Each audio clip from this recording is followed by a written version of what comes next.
Boa noite a todos. E eu digo boa noite, mas vou dizer também boa tarde, bom dia, né? Depende do dia e a hora que você estiver estudando. Então, hoje nós estamos aqui para uma aula de aquecimento do TRF da sexta região. Primeiro, parabenizo aqueles, né, que já com certeza estão para se preparando para a segunda fase do concurso da magistratura da sexta região, né? E também trago todos vocês que estão participando, que estão iniciando, né, o estudo ou até mesmo já um pouco adiante para os concursos em que o direito previdenciário é um diferencial.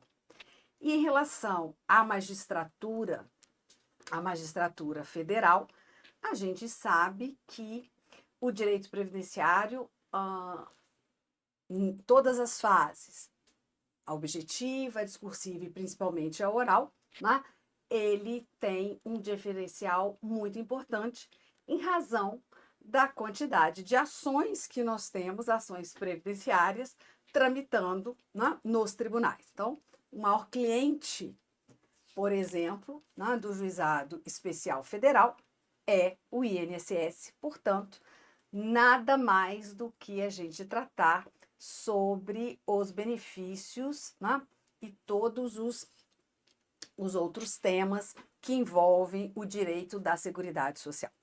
Bem, então hoje aqui nós vamos fazer um aquecimento e eu trouxe um tema importante. Vamos discutir sobre ele e depois vamos imaginar como poderia esse tema estar na sua prova discursiva, ou mesmo na prova oral, né? E eu vou trazer aqui uma informação um pouco voltada agora para o TRF da sexta região, né? TRF de Minas, o estado onde eu moro, trabalho e atuo, principalmente. E a gente sabe que, pela composição da banca do TRF6, nós temos uma desembargadora, né, que é voltada para o direito previdenciário e com a qual eu tive o prazer de trabalhar logo que, olha só, logo que foi implantado o GEF, né, em Belo Horizonte. Tive a oportunidade de fazer audiências com ela, né, enquanto juíza da vara. E nós sabemos que, com certeza, teremos temas importantes na prova discursiva e mais também na sua prova oral, né? Então, para isso, você tem que estar muito bem atualizado, né?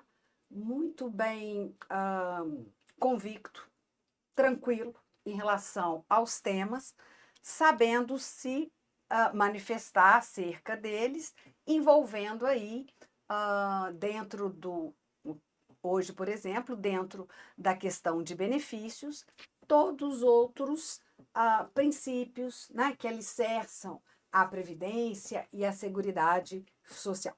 Então, o tema que eu trouxe hoje aqui, né, preparando você para a prova discursiva do TRF da sexta região, é o tema 1300 do STF.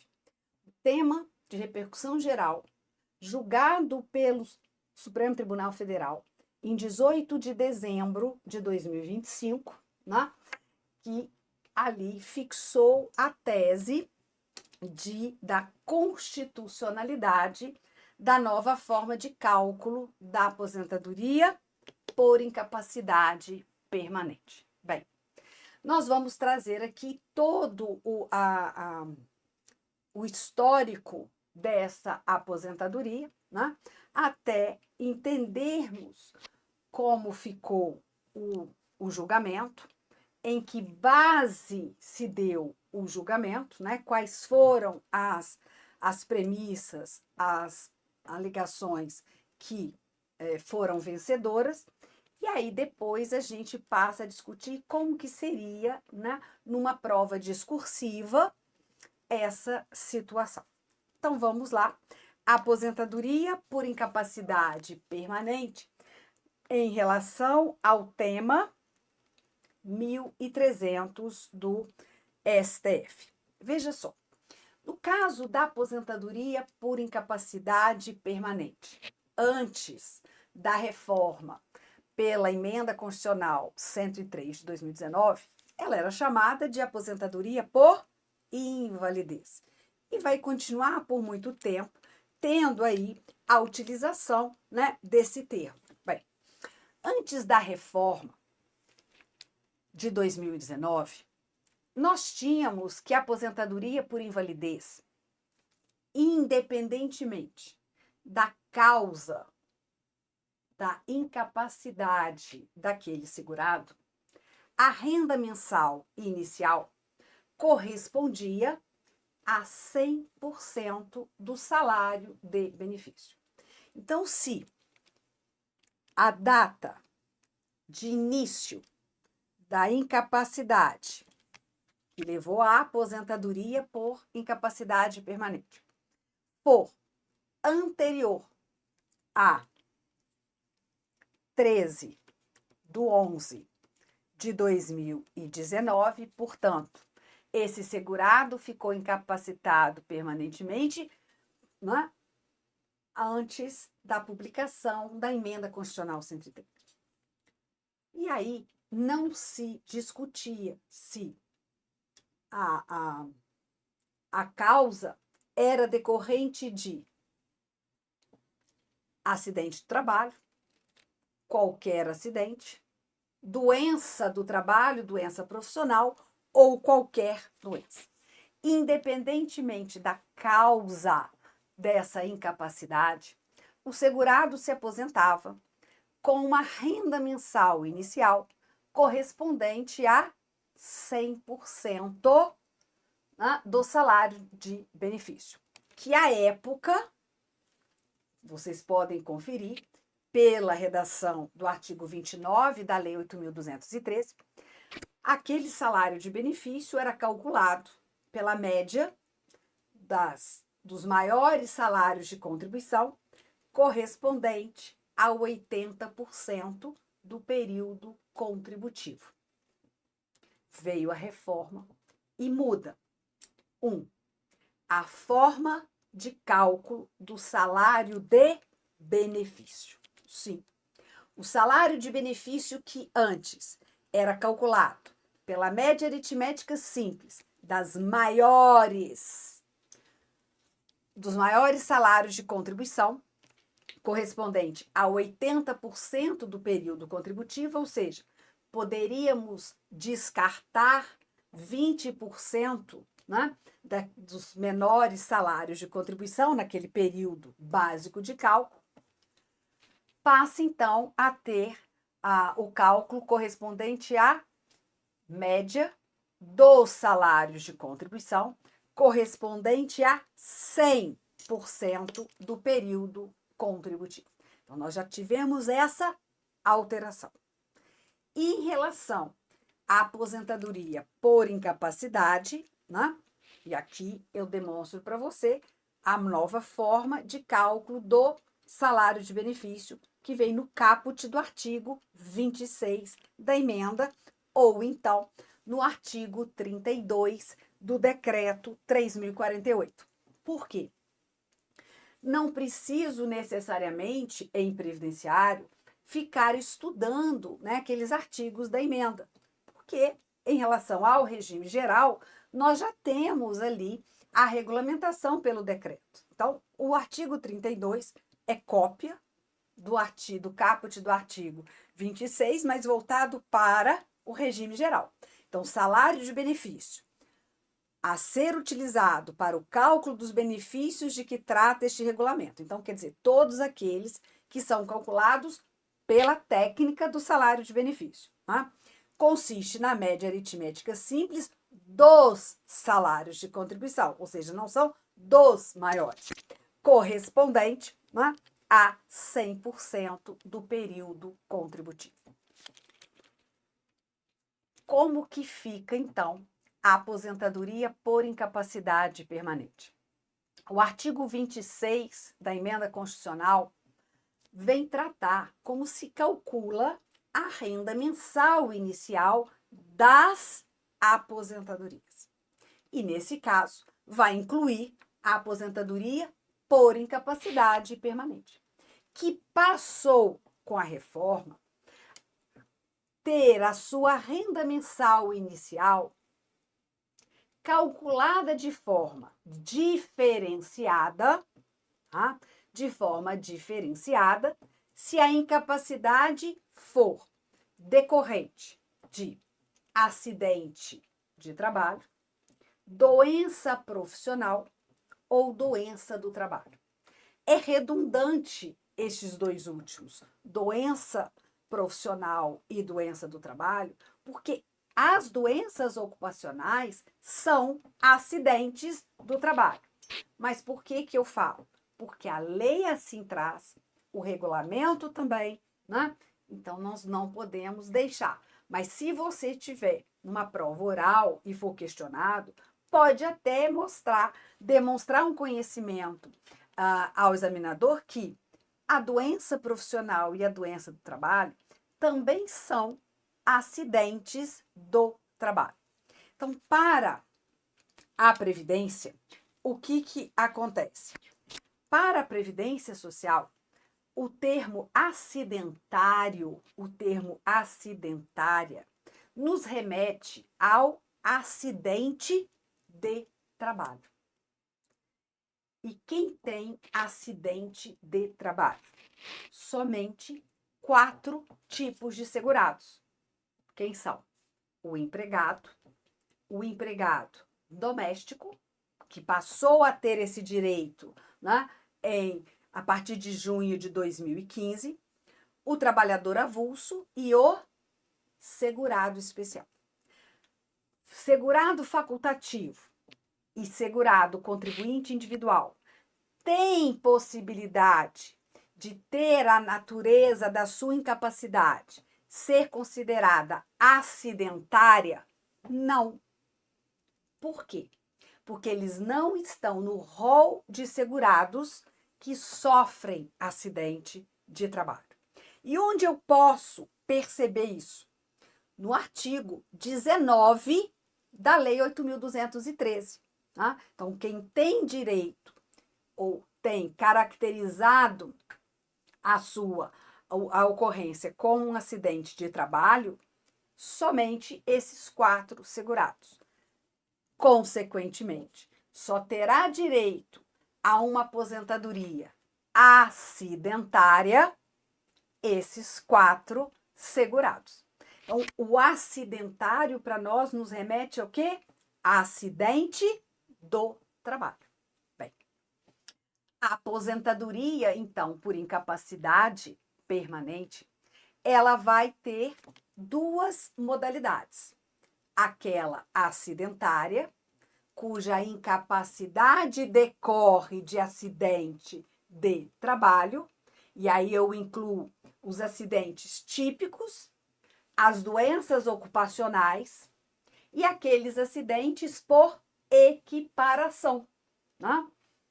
Lá previstos no artigo 21 da Lei de Benefícios. Bem, e a aposentadoria por incapacidade permanente não acidentária tem como causa qualquer acidente, sim, não acidentária, qualquer acidente que não se enquadre na condição de acidente do trabalho, ou qualquer doença que não se enquadre como doença profissional ou doença do trabalho. Então, muitas vezes, né, eu estou falando isso porque para todos, né, assistirem, muitas vezes as pessoas falam: o segurado está em gozo de um benefício acidentário. Então, ele teve um acidente do trabalho. Porque se for qualquer outro acidente, ele vai ter um benefício de natureza não acidentária, ou chamado também comum ou previdenciário, né? Bem, a questão é o seguinte. Veio, então, a emenda constitucional, no seu artigo 26, determinando que as aposentadorias, né, teriam como renda mensal inicial, a maioria, e aí eu incluo a aposentadoria por incapacidade não acidentária, uma renda mensal inicial correspondente a 60% do salário de benefício, com essa nova fórmula de cálculo, média aritmética dos salários de contribuição correspondente a 100% do período contributivo. Então, 60% desse salário de benefício, com acréscimo de 2% para cada ano que exceder 15 anos de contribuição se mulher e 20 anos de contribuição se homem. Bem, então, se qualquer segurado do regime geral de previdência social ficar incapacitado permanentemente com causa não decorrente de acidente do trabalho, né? A regra seria o quê? 60% mais 2, né? Que é a regra que nós temos no parágrafo 2º do artigo 26. Veja só, o valor do benefício de aposentadoria corresponderá a 60% da média aritmética na forma prevista no caput e no parágrafo 1º, com acréscimo de 2% ou com acréscimo de 2 pontos percentuais para cada ano que exceder tempo de 20 anos de contribuição, né? No caso ali dos homens e 15 para as mulheres. Bem, agora, olha aqui o inciso 3. Aposentadoria por incapacidade permanente aos segurados do regime geral, ressalvado o disposto no inciso 2 do parágrafo 3º. Então, regra geral, a aposentadoria por incapacidade permanente, qual é a renda mensal? 60%, né? 60% daquele salário de benefício apurado, com acréscimo de 2% para cada ano, no caso de mulher, que exceder 15 anos de contribuição, e no caso de homem, 20 anos de contribuição. Então, você vai ver aqui na tela que um segurado que se aposente por incapacidade permanente, que seja considerado após cumprida a carência, né, mínima exigida, quando for o caso, ele se aposentará. Se ele tiver até 20 anos de contribuição, ele terá uma renda mensal correspondente a 60% da média dos seus salários de contribuição. Esse percentual só aumenta a partir do momento que ele tem mais de 20 anos de contribuição. Então, ele vai ter 2% acrescidos para cada ano que superar 20 anos. Ele só consegue chegar a uma renda mensal inicial de 100% da média quando tiver, naquela data do início da sua incapacidade, 40 anos de contribuição. E a mulher, 35 anos de contribuição. Por quê? Porque os 2% de acréscimo, né, sobre aqueles 60% do salário de benefício passam a valer a partir do ano que supere 15 anos de contribuição. Então, essa aqui. Mas pode até chegar a um percentual de mais do que 100% do salário de benefício? Pode, Aí a pessoa pensa, mas pode? Pode. Desde que aquele valor total da renda mensal não ultrapasse, né, o teto do salário de contribuição. No cálculo aqui. Porque alguém vai me dizer, ah, mas no caso da aposentadoria por incapacidade, eu posso ter o auxílio acompanhante que ultrapassa o teto. Mas aí é porque tem um acréscimo já na renda mensal. Né? Então, a renda mensal inicial, ela pode ultrapassar 100% do salário de benefício? Pode. Só limitando ao teto do salário de contribuição. Como assim? Olha, imagine que um segurado, contribuinte individual, tá, fique incapacitado permanentemente na data de 3 de dezembro de 2025. Calculado o seu salário de benefício, encontrou-se a média equivalente a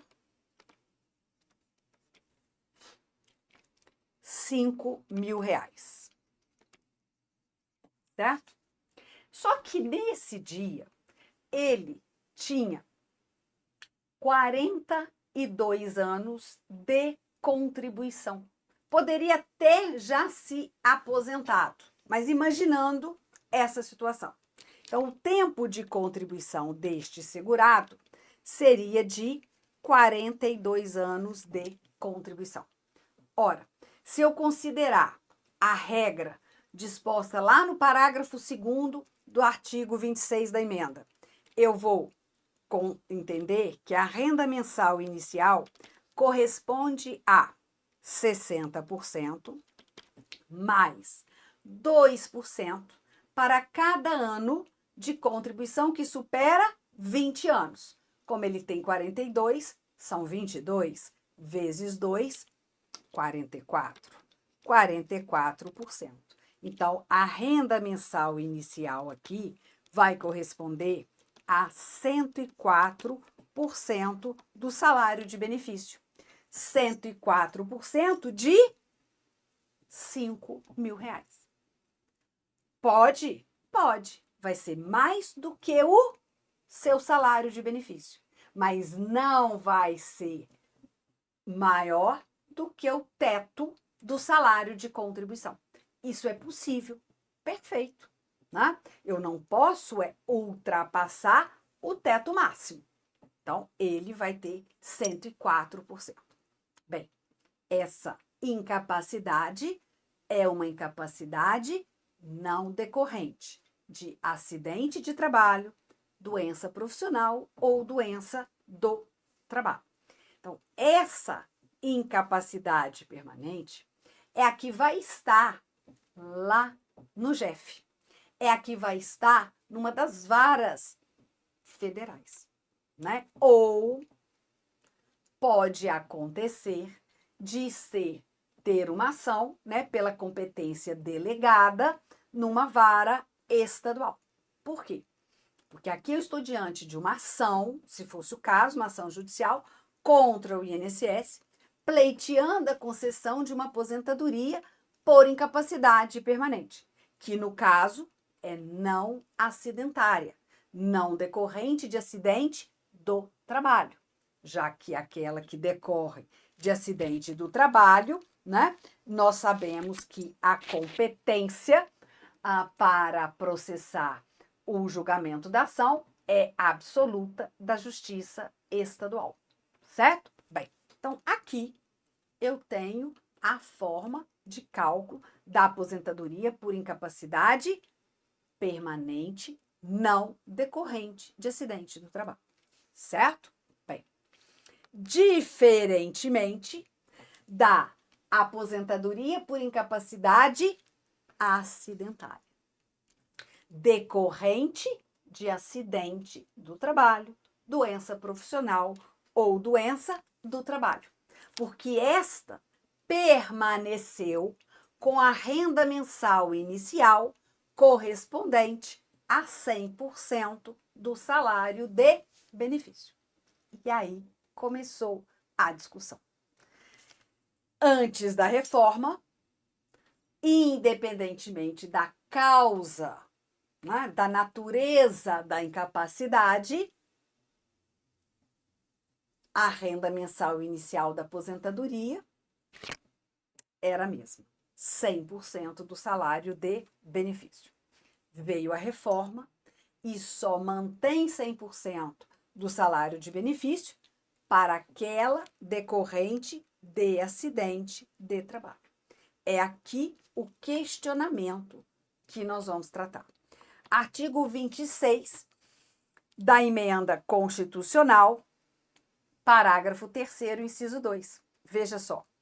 O valor do benefício de aposentadoria corresponderá a 100% da média aritmética definida na forma prevista no caput e no parágrafo 1º. Ou seja, 100% do salário de benefício.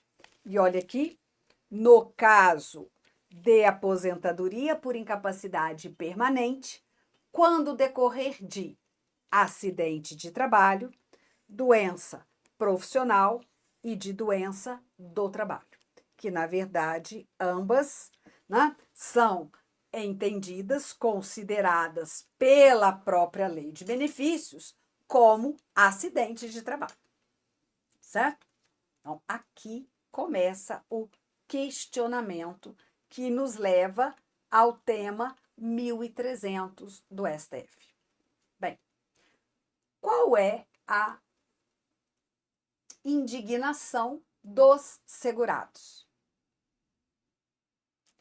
Por que que se sofre acidente de trabalho, o valor da aposentadoria por incapacidade permanente, independentemente do tempo de contribuição que aquele segurado tiver, será correspondente a 100% do salário de benefício.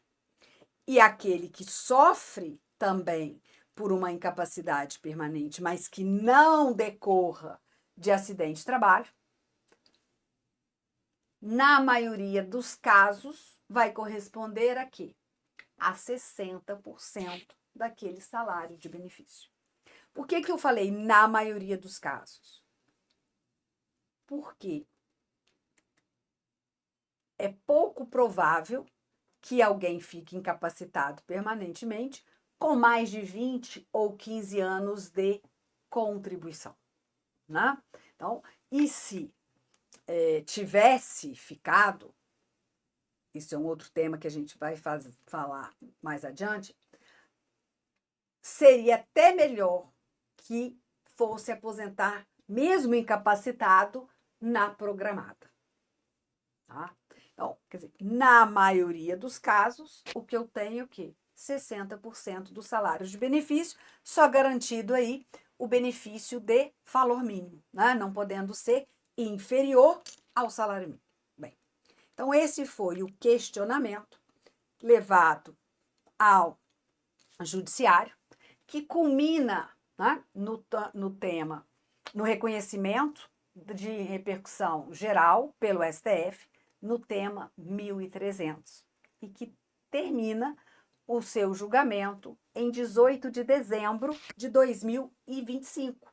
Então, veja, é um tema muito recente, né, julgado recentemente, que pode estar em qualquer prova de previdenciário nos próximos meses ou pelo menos 1 ou 2 anos, certo? Bem, então o questionamento que se leva é, lá no recurso extraordinário que serviu, né, de linde case para a repercussão geral, é o quê?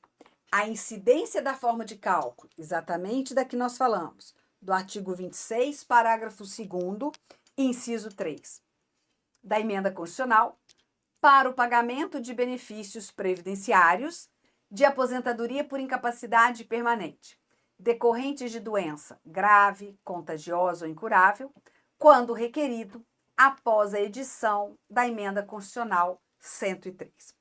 Por que esse doença contagiosa, etc?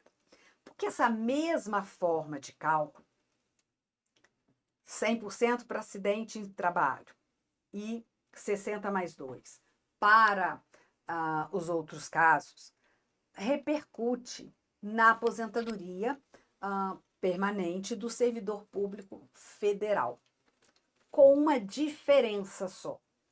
No cálculo do salário, no cálculo da renda mensal, lá no servidor público, os 2% de acréscimo aos 60% da média, ele vem para homem e mulher a partir do ano que exceder, ou para cada ano que exceder, 20 anos de contribuição. Só. Então, a discussão é, poxa, a regra que a emenda constitucional colocou estaria ofendendo o princípio da isonomia entre os segurados, porque ambos, acidentados ou não, ficaram incapacitados permanentemente, né? E por que aquele incapacitado em decorrência de um acidente de trabalho teria uma renda mensal inicial de pronto 100% do salário de benefício? Estaria ofendendo o princípio do retrocesso social, porque estaria tirando um direito, porque antes era 100 e agora não. Tivemos, então, inicialmente, o ministro relator, ministro Barroso, né, trazendo o entendimento pela constitucionalidade dessa forma de cálculo, né, devendo prevalecer, segundo ele, o princípio do equilíbrio financeiro e atuarial do sistema previdenciário. Então, segundo o ministro Barroso,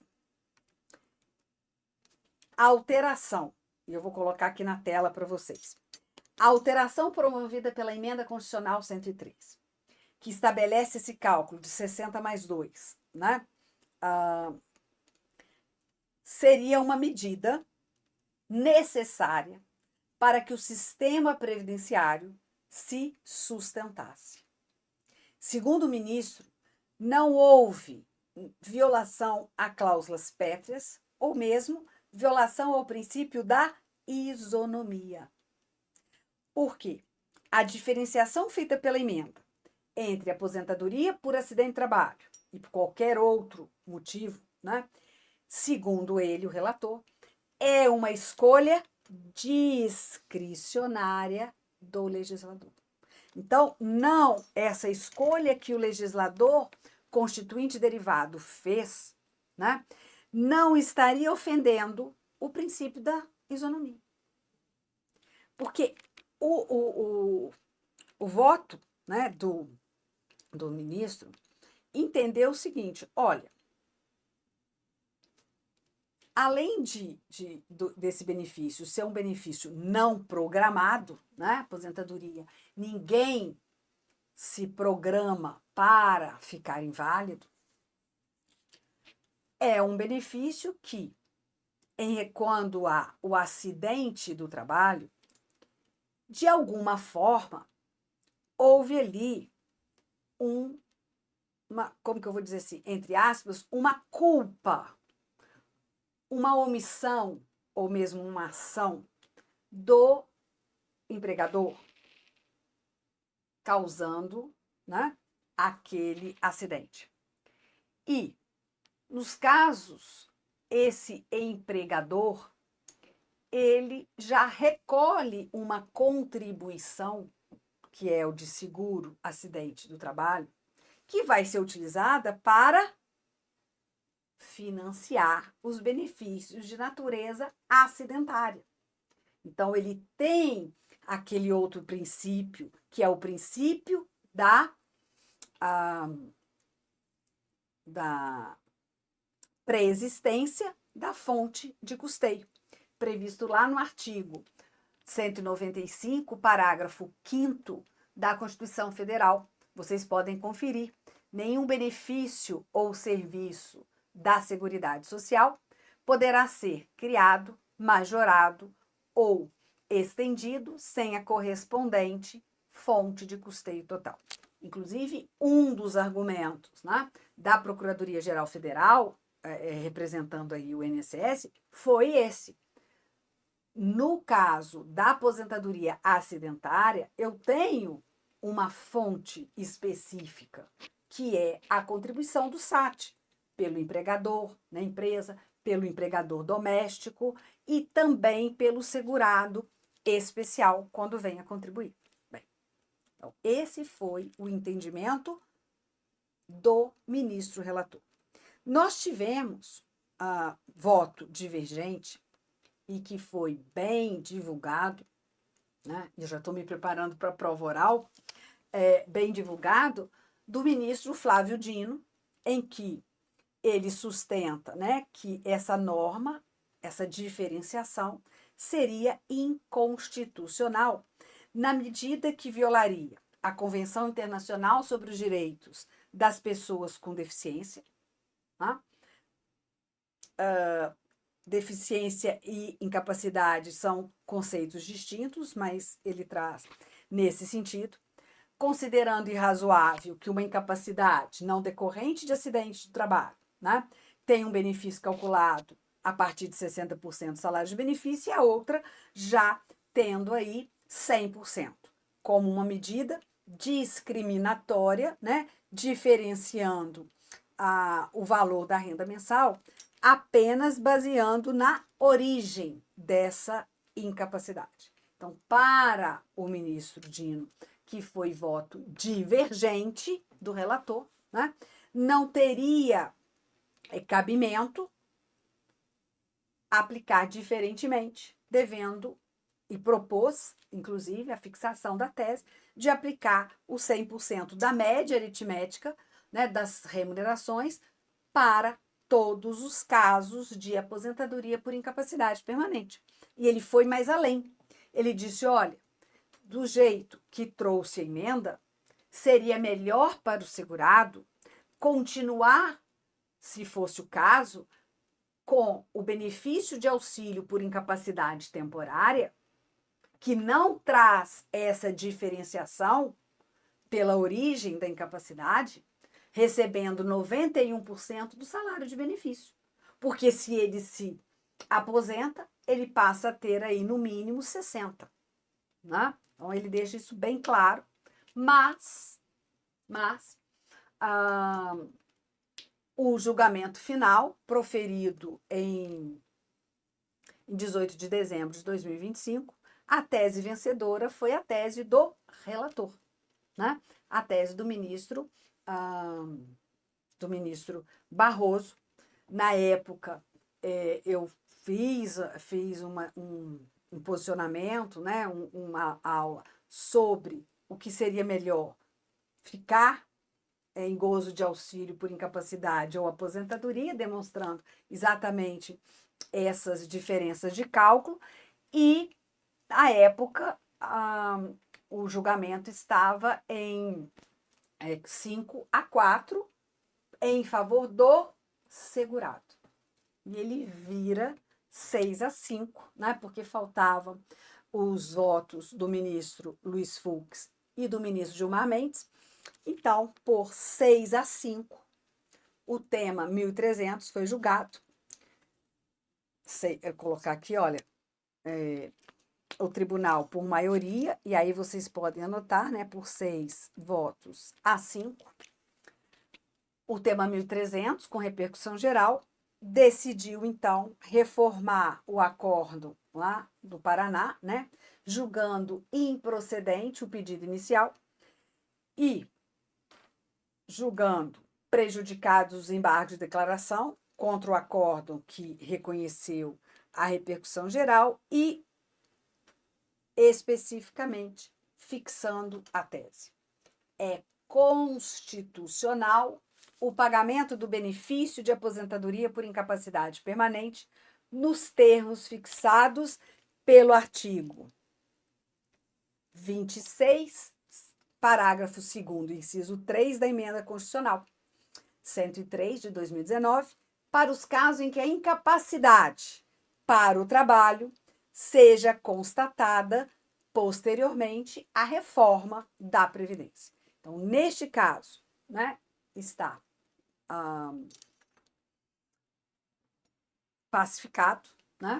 Aí, por maioria, o tribunal decide, então, que qual é a regra?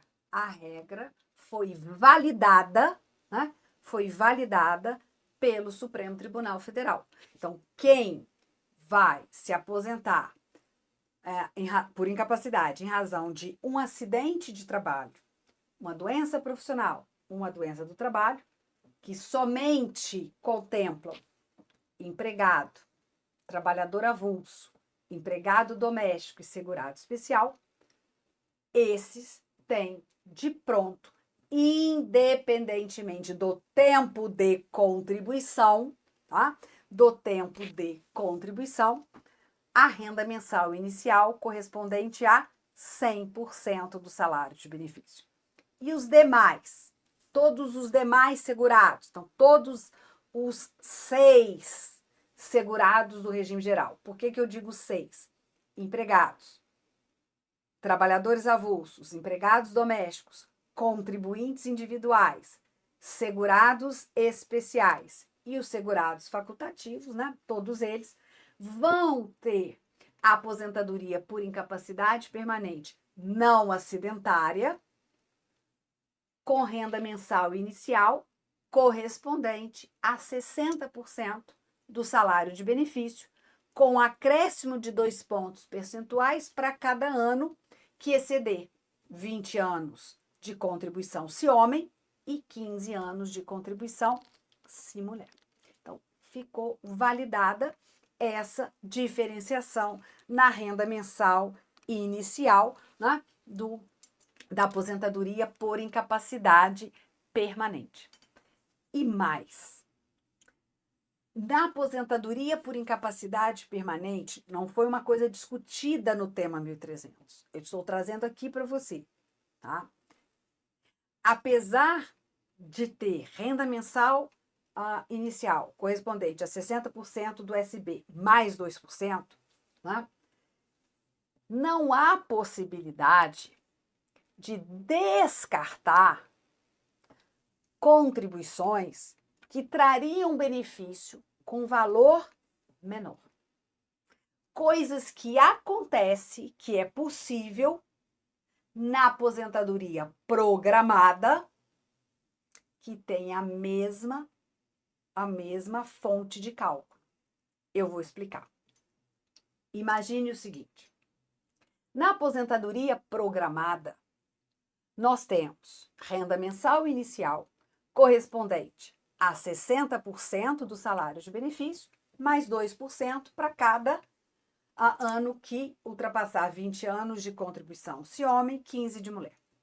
Só que na programada, tá, tem-se a possibilidade de excluir contribuições que gerariam um benefício menos vantajoso, desde que permanecessem ali cumpridos o tempo de contribuição exigido, 20 anos para o homem, 15 para a mulher, a carência mínima também exigida, 180 contribuições.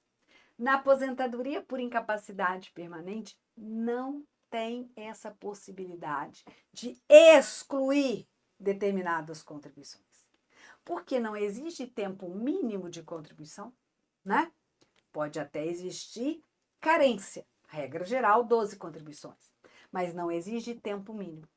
Então, veja, que essa mesma renda, às vezes, é melhor, se tiver cumprida a programada, mesmo que fique incapacitado a programada.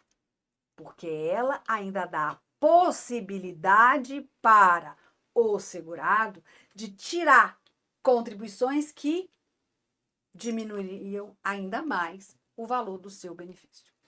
Mas vamos ao nosso tema, que é o nosso tema de aquecimento para a discursiva do TRF, a questão do tema 1300. Né? Então, veja, o que eu posso enfrentar numa prova discursiva ou até mesmo uma prova oral esse tema? Pode trazer um estudo de caso em que foi concedida uma aposentadoria para o segurado, que se tornou incapacitado, né, permanentemente. Aí nós vamos colocar a partir de 14 de novembro de 2019, que é quando entra em vigor, entram essas regras. Então, vamos colocar lá em 2022, 2025, etc. Ó, inconformado com o cálculo da sua aposentadoria, cujo valor, cuja renda mensal correspondeu a 60% do salário de benefício, já que ele tinha, por exemplo, lá no caso, no estudo de caso que a gente vai trabalhar também na discursiva, né?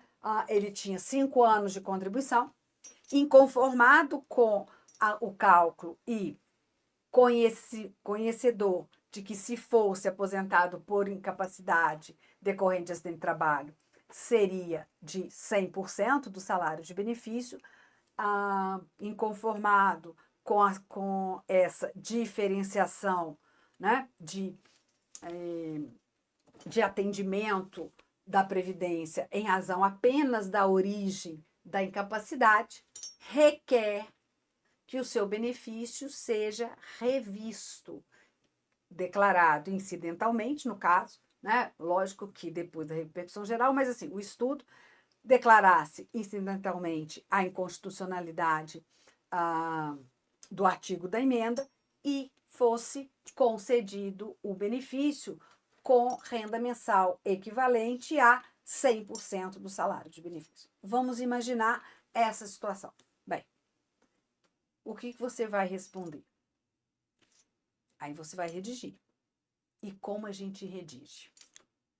Bem, eu digo para você, tanto numa prova discursiva quanto numa prova oral, mesmo que você não tenha conhecimento de tudo, você parte do mais para o menos. Bem, aposentadoria por incapacidade permanente, termo trazido pela Emenda Constitucional 103 de 2019, tem como renda mensal inicial, parará.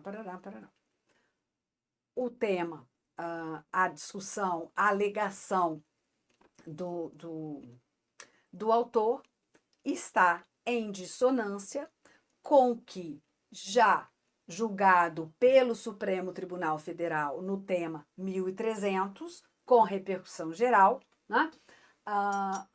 Fixando a tese ou validando, né, a tese de que é perfeitamente constitucional a diferenciação do cálculo da renda mensal da aposentadoria, em razão de acidente de trabalho e a não acidentária. Aí você coloca os argumentos que foram utilizados pelo ministro relator ou pelo voto vencedor. Acontece que a previdência social ela deve ser pautada pelo princípio do equilíbrio financeiro e atuarial. O sistema ele tem que preservar ou observar critérios que garantam, né, a sua sustentabilidade, preservando o equilíbrio financeiro e atuarial. Neste caso, optou-se, alicerçou-se o entendimento da Suprema Corte que o princípio deve prevalecer, o princípio da preservação do equilíbrio financeiro e atuarial como forma de dar sustentabilidade ao sistema previdenciário público. E aí você vai trazendo todas as informações do voto relator, mas também demonstrando para o seu examinador, que é um examinador, e aí eu chamo a atenção de todos que vão enfrentar FGV, né? O examinador da FGV, ele tem o quê? Ele tem aquela visão macro. Ele tem a visão de previdência macroeconômica. Isso é implícito da FGV. Né? Está arraigado, como que eu falo assim, está incitamente ligado ao examinador da FGV. Então, quanto mais você conseguir responder o ponto central, mas trazer informações que permeiam toda uma análise macroeconômica da Previdência no Brasil, da Seguridade Social no Brasil, você fecha com chave de ouro a sua resposta. Tanto, e aí eu volto, tanto na prova discursiva quanto na prova oral. Por quê? Porque o examinador, ele tende, né, a querer um candidato que tenha uma visão ampla, que tenha uma visão amplificada, que não tenha uma única resposta, um único ponto. E é isso que eu quero trazer para vocês, né? Prepará-los para essa banca. Seja, e agora eu vou além, seja para o TRF da sexta, seja para o TRF da segunda e seja inclusive para o TJ Paraná, que tem o direito previdenciário nas 3 fases do concurso. Então, futuros magistrados, né? Futuros magistrados. E até mesmo outros que vão enfrentar concursos da FGV na área previdenciária.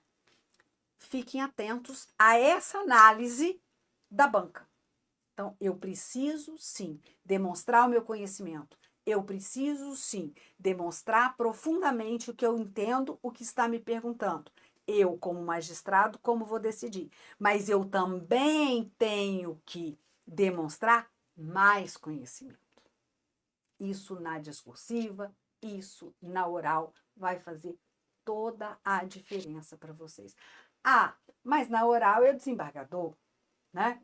Mas o desembargador vai também ficar muito satisfeito de ter um candidato e um futuro colega de trabalho que tem essa visão ampla, né? Que é uma pessoa que tem um conhecimento específico, mas também um conhecimento geral que possa trazer, por exemplo, né, decisões muito mais assertivas, muito bem feitas e que não precisem, né, que provavelmente não dê muito trabalho na hora de analisar um determinado recurso. A gente sabe disso, tá certo? Então, gente, é esse aquecimento que eu queria trazer para vocês e demonstrar, a possibilidade de você gabaritar a sua prova discursiva em previdenciário com todos os temas que nós vamos trabalhar.